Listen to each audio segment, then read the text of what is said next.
Rechazó públicamente su apellido.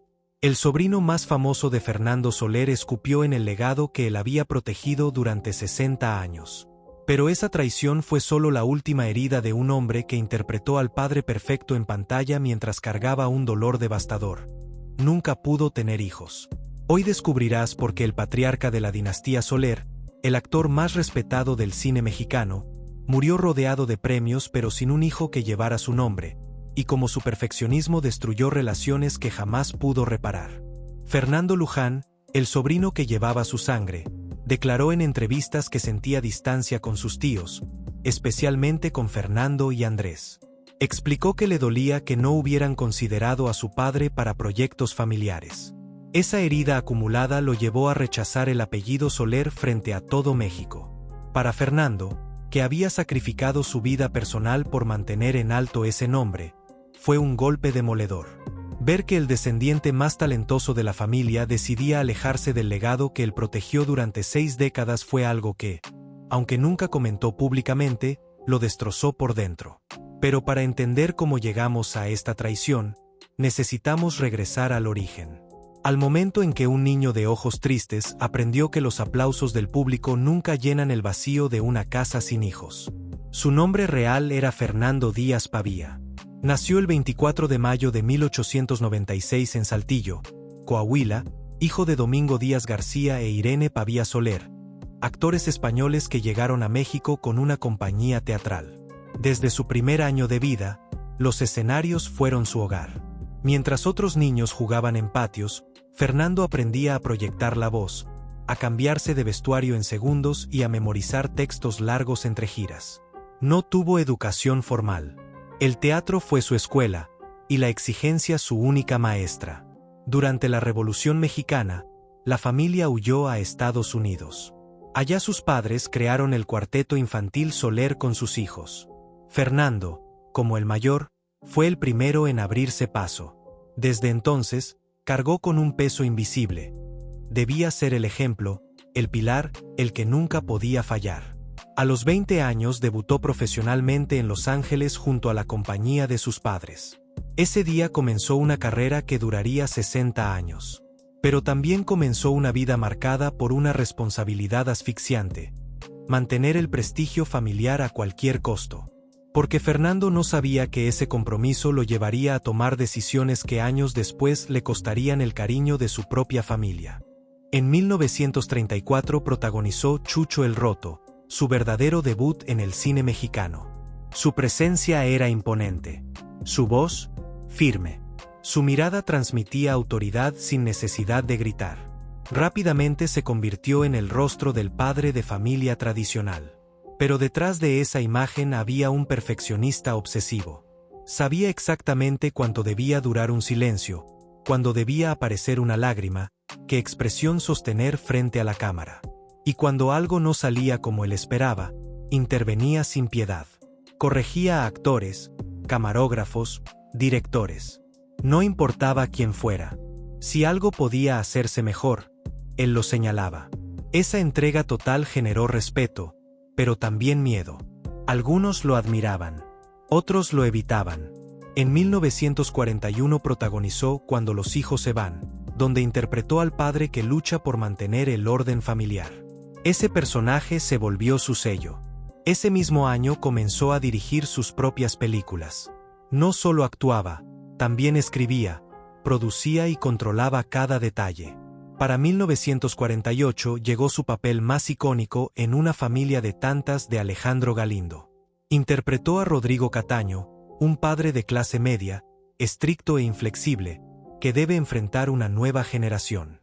Su actuación fue tan convincente que muchos lo identificaban directamente con ese personaje fuera de la pantalla. Pero fue en 1949 cuando Fernando Soler demostró que podía ser mucho más que un padre autoritario.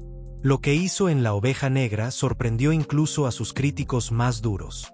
Interpretó a Cruz Treviño Martínez de la Garza, un patriarca ranchero severo enfrentado a su hijo rebelde, interpretado por Pedro Infante. La fuerza con la que encarnó ese personaje le valió el premio Ariel a Mejor Actor en 1951. Años después, El propio Fernando recordó cómo Pedro Infante le confesó que trabajar a su lado había sido una de las experiencias más retadoras de su carrera.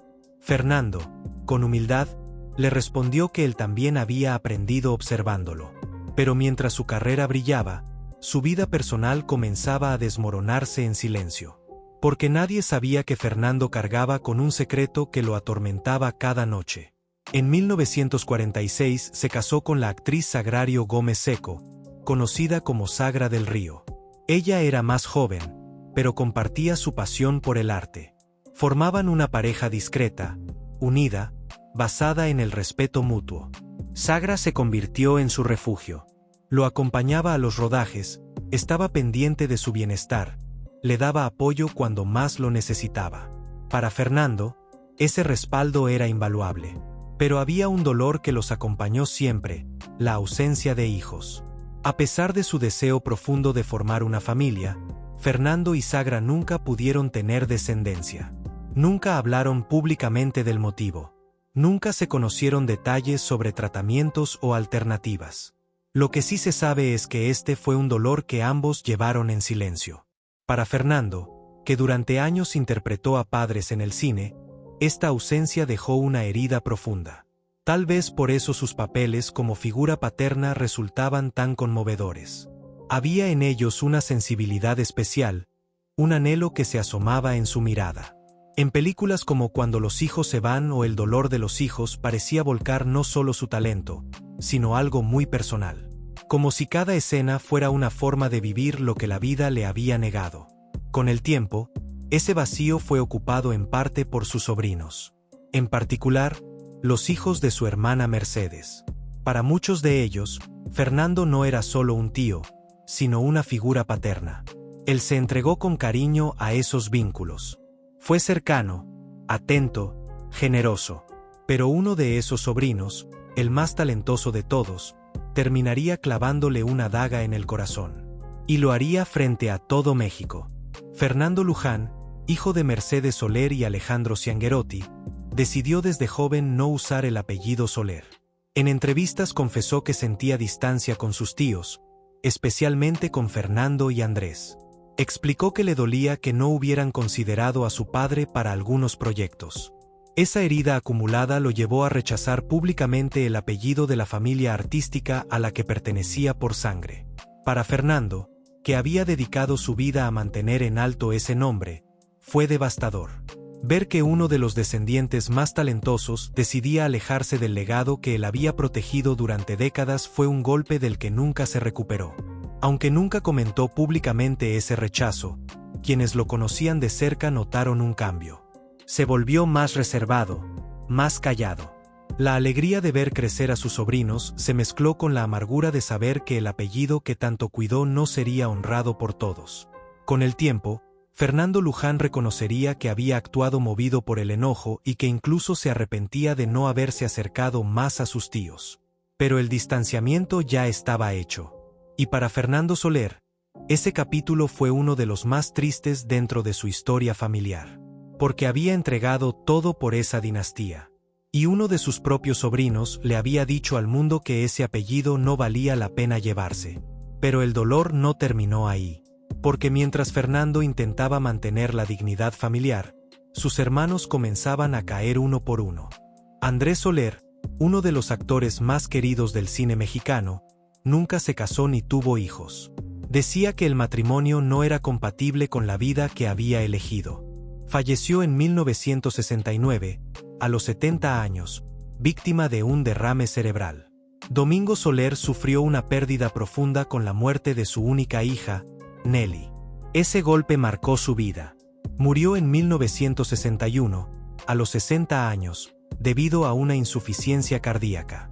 Fernando compartía con él no solo la pasión por el cine, sino también la tristeza de no haber formado una familia como lo había soñado. Julián Soler falleció en 1977.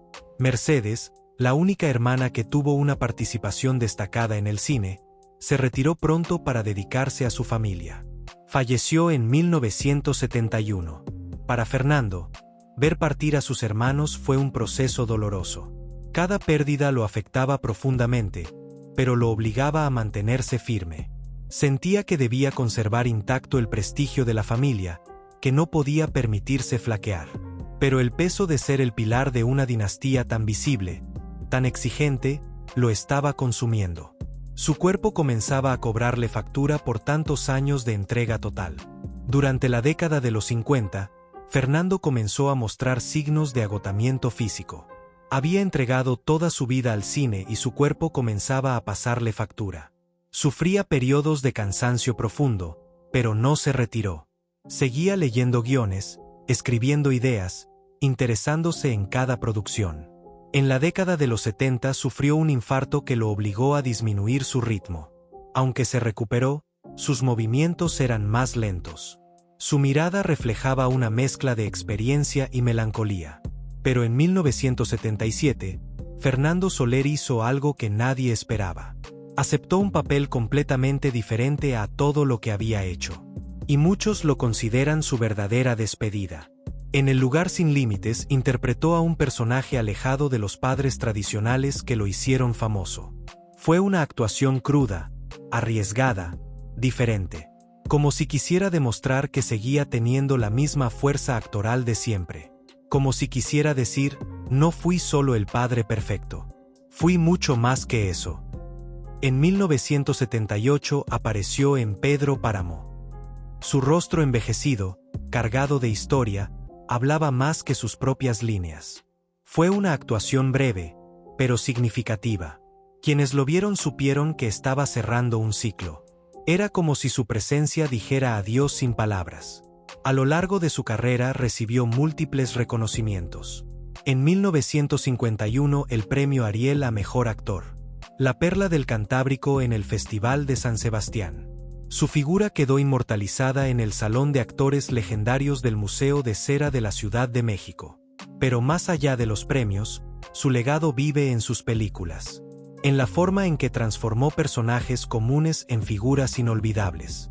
En la huella que dejó como uno de los artistas más completos de su época. Fernando Soler falleció el 24 de octubre de 1979 en la Ciudad de México. Algunas fuentes indican que murió por un infarto agudo de miocardio. Otras mencionan complicaciones derivadas de una hemiplegia. Su partida marcó el fin de una era. Sus restos descansan en el Panteón Jardín junto a los de su esposa Sagra del Río, quien nunca volvió a casarse y murió una década después. Fernando Soler fue aplaudido, respetado, temido y hasta evitado por algunos de sus propios familiares. Escondió detrás del traje elegante y la voz firme una vida marcada por silencios, rechazos y un dolor que nunca confesó frente a las cámaras. Fue el padre perfecto en la pantalla, pero en su casa, ese papel quedó vacío. Sin hijos que llevaran su nombre. Sin el reconocimiento completo de su propia dinastía. Hoy su legado vive en cada cinta, en cada diálogo, en cada personaje que supo construir con talento y con verdad. Y aunque muchos lo aplaudieron por lo que representaba, pocos conocieron el dolor silencioso que cargó durante toda su vida. Si esta historia te conmovió, suscríbete al canal, déjanos tu comentario y comparte este video. Gracias por acompañarnos. Hasta la próxima.